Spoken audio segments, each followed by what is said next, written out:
Boa noite, bora dar início a mais uma projeção semanal. Dentro do ambiente geopolítico, a gente segue com um ambiente bem mais otimista e estável. O cessar-fogo entre Estados Unidos e o Irã segue em vigor. O tráfego marítimo em Hormuz ele segue fluindo normalmente. Então a gente pode esperar no curto, médio prazo a continuidade desse ambiente otimista, pelo menos dentro do ambiente geopolítico. Nos negócios, as empresas elas seguem registrando ótimos resultados e, e o guidance das empresas segue gerando mais otimismo ainda no mercado em relação ao futuro. É, Dentro desse mês e o próximo mês a gente vai ter os próximos resultados de grandes empresas que vão dar continuidade a esse direcionamento dentro do sistema empresarial. Na macroeconomia, semana passada, o dado mais importante que a gente teve e que surpreendeu o mercado de certa forma foi o payroll, que a gente vinha acompanhando outros dados dentro da economia norte-americana que mostravam uma economia resiliente e com um mercado de trabalho bem forte e uma economia em expansão. Só que na semana passada a gente teve alguns dados dos PMIs que eles acabaram vindo um pouco abaixo, ainda não mostram uma economia em recessão, longe disso, mas já mostra uma desaceleração gradual. E a gente vê também a confiança do consumidor, ela veio abaixo do anterior, ainda assim acima do esperado. O JOLTS veio acima também e a gente teve dados do ADP também que acabaram vindo abaixo, e a gente teve os dados do payroll que o mercado ele já estava com uma expectativa de vir abaixo do anterior, mas não esperava um dado tão abaixo assim. Veio uma criação de vagas de 57 mil vagas de emprego criadas, e a gente teve uma revisão do dado anterior também de 172 mil para 129. Então a gente pode ver que é um mercado de trabalho que ele está sofrendo uma desaceleração de forma gradual, e esse dado ele teve bastante impacto. De certa forma, ele gerou um alívio para o Fed, porque a gente sabe que um mercado de trabalho forte traz um aperto na tomada de decisão por parte do Fed em relação à política monetária, porque se o mercado de trabalho está forte e existe uma inflação acima da meta, o Fed ele não tem margem para cortar os juros, porque esse corte nos juros tende a estimular mais a economia. E aí, estimular uma economia que já está com o mercado de trabalho bem aquecido e os níveis de preço bem acima da meta, isso tende a inflacionar mais ainda o mercado. Só então o mercado de trabalho estando em uma desaceleração gradual, isso de certa forma gera um pouco de alívio para o Fed. Nessa semana, na segunda-feira, a gente tem dados bem importantes da instituição ISM. A gente vai ter dados sobre o setor não manufatureiro, sobre os prices, labor e novos pedidos aqui.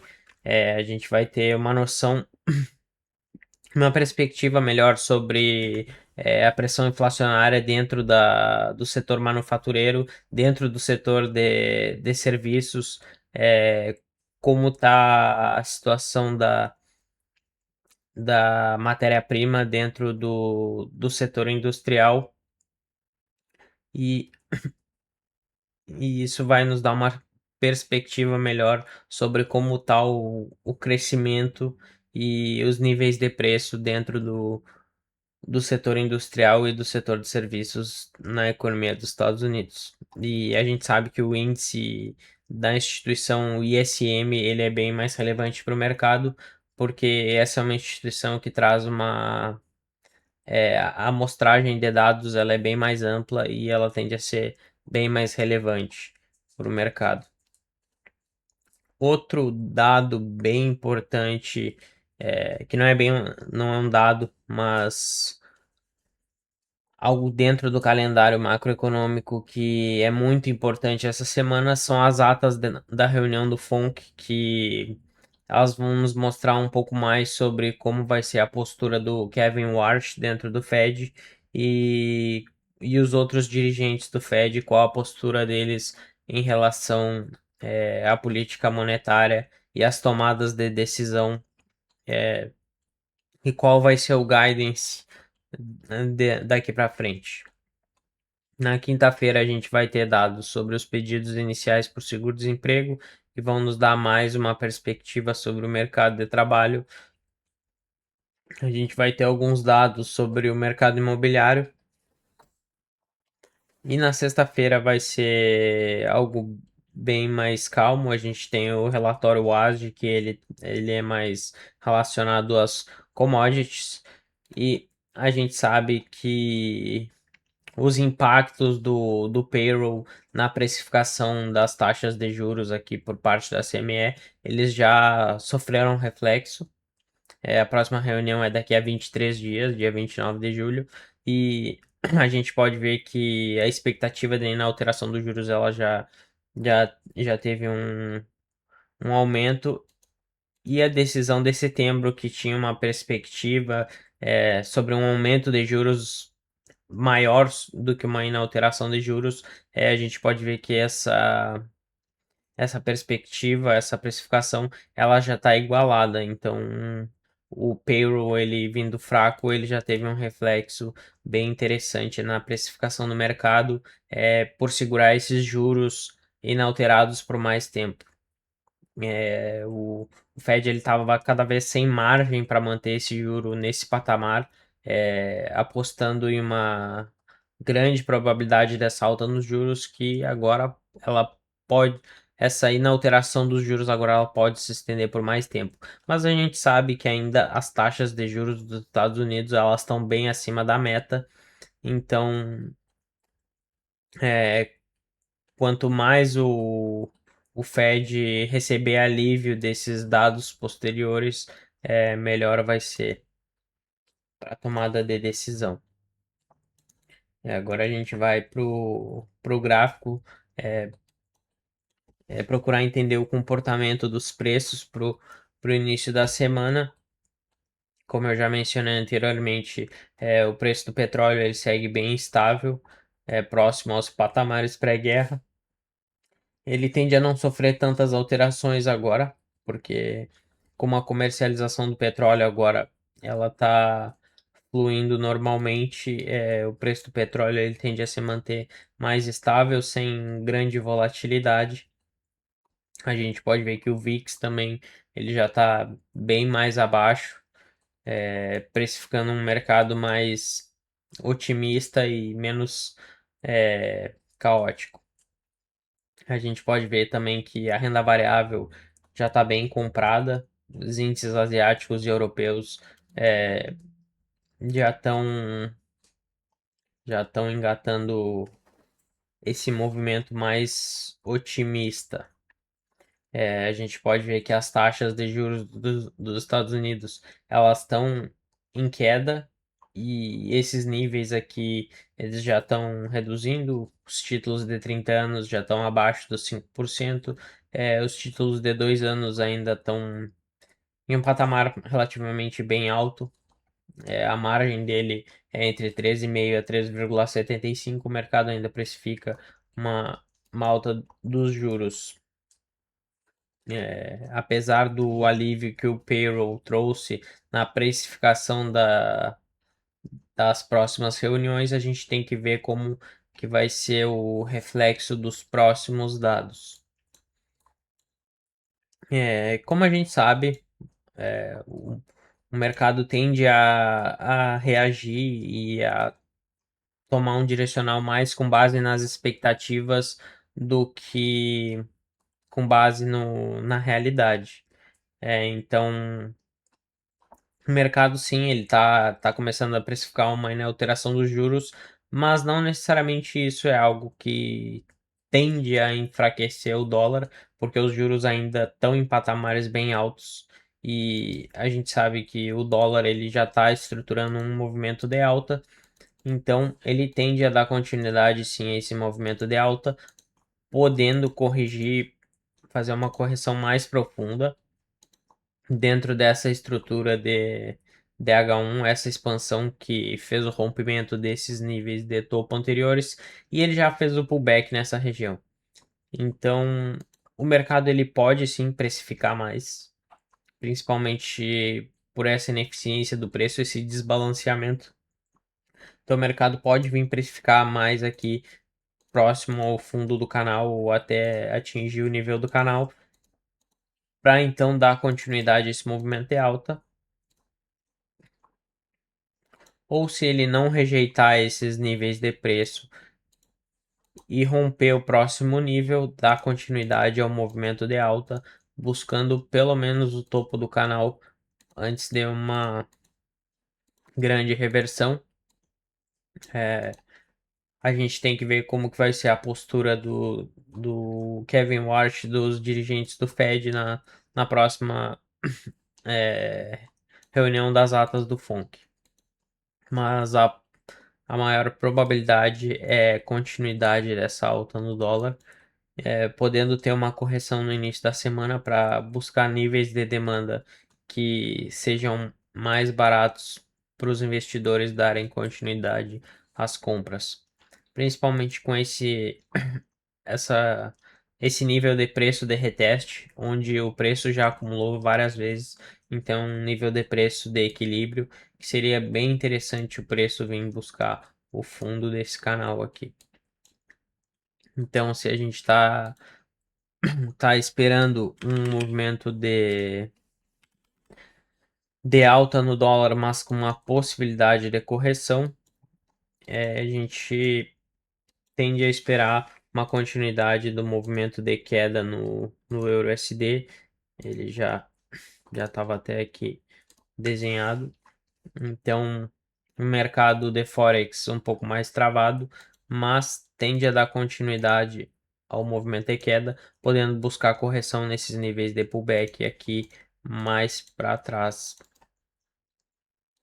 Ou então, se o dólar der continuidade alta, o euro tende a dar continuidade à baixa e buscar reposicionamento vendido após o rompimento desses níveis de fundo, dando continuidade nessas regiões de pullback.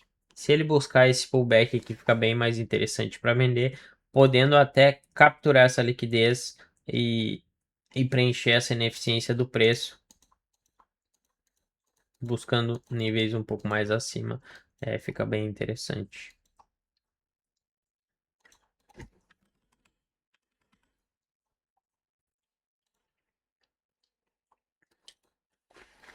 O ouro agora tende a ganhar mais espaço dentro, é, dentro desse cenário. O ouro tende a ganhar um pouco mais de espaço.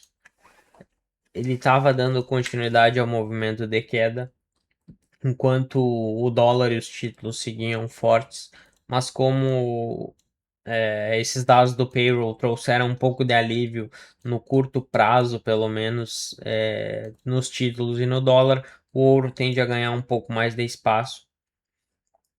A gente sabe que o ouro tende a não fazer correções tão profundas e tende a dar continuidade nesses movimentos de pullback. Então existe uma grande probabilidade do ouro nem corrigir tão profundamente aqui, porque ele já rompeu esses níveis de topo anteriores. Ele pode fazer sim uma breve correção aqui para então dar continuidade a esse movimento de alta aqui. A gente sabe que ele já estava em um nível de demanda bem forte aqui para trás, é uma região de equilíbrio onde já sustentou o preço antes. O preço vinha caindo, ele deu uma acumulada aqui, fez essa captura de liquidez, estruturou esse movimento de alta e já está fazendo quebra dessas estruturas aqui para trás. Então, se ele fizer uma correção, eu não esperarei uma correção tão profunda assim do ouro, e dar continuidade a esse movimento de alta. Claro que se ele corrigir aqui mais embaixo, fica bem mais interessante. Quanto mais barato conseguir comprar, melhor.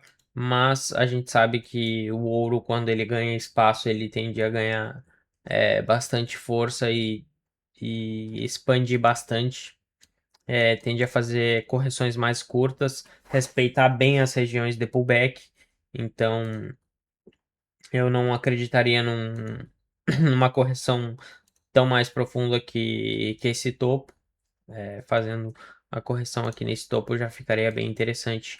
E pode ser que ele nem faça essa correção, porque o preço ele já acumulou um pouco aqui, já fez uma pequena captura de liquidez aqui e já está direcionando esse movimento, estruturando com grande probabilidade a continuidade dessa alta. Mas, com certeza, se ele buscar essa região de pullback ou essa ineficiência do preço aqui mais para trás, confluenciando com essa outra região de pullback aqui, fica bem mais interessante. O ideal é esperar uma captura de liquidez, um alinhamento do fluxo e buscar por se posicionar a favor da compra. Agora vamos para os índices. A gente sabe que o mercado, sim, ele tá bem otimista. A gente pode ver aqui o fluxo das ações asiáticas, europeias, o mercado tá todo em alta. Só que o mercado ele já tá bem precificado, tá em patamares bem elevados. No gráfico deu uma hora aqui, a gente pode ver essa expansão do Nasdaq, ele não chegou a corrigir nem 50%. E se o mercado ele tende a entrar em um ambiente mais otimista, é, a gente pode esperar por uma liquidação maior também desse por parte dos investidores para buscar se reposicionar em níveis de preço que sejam mais baratos para conseguir comprar mais ativos e alavancar mais os seus lucros. E a gente pode ver que o Nasdaq ele já está bem acumulado nesse nesse range de nível de preço. Então, sim, dá para acreditar numa liquidação um pouco maior, apesar do ambiente otimista. Mas caso ele venha a buscar e renovar essas máximas, com certeza dá continuidade à expansão desse movimento de alta. Os outros índices eles tendem a seguir a mesma lógica, o S&P principalmente, porque grande parte das empresas do Nasdaq elas também compõem o S&P. O Dow Jones que a gente pode ter uma visão um pouco diferente e ele pode sofrer um impacto um pouco maior de mercados de empresas cíclicas e os efeitos também sobre o mercado de trabalho podem ter um impacto maior dentro do Dow Jones. Vamos ver como que o mercado vai reagir agora no início da semana. Boas análises, bons estudos. Tamo junto, até a próxima.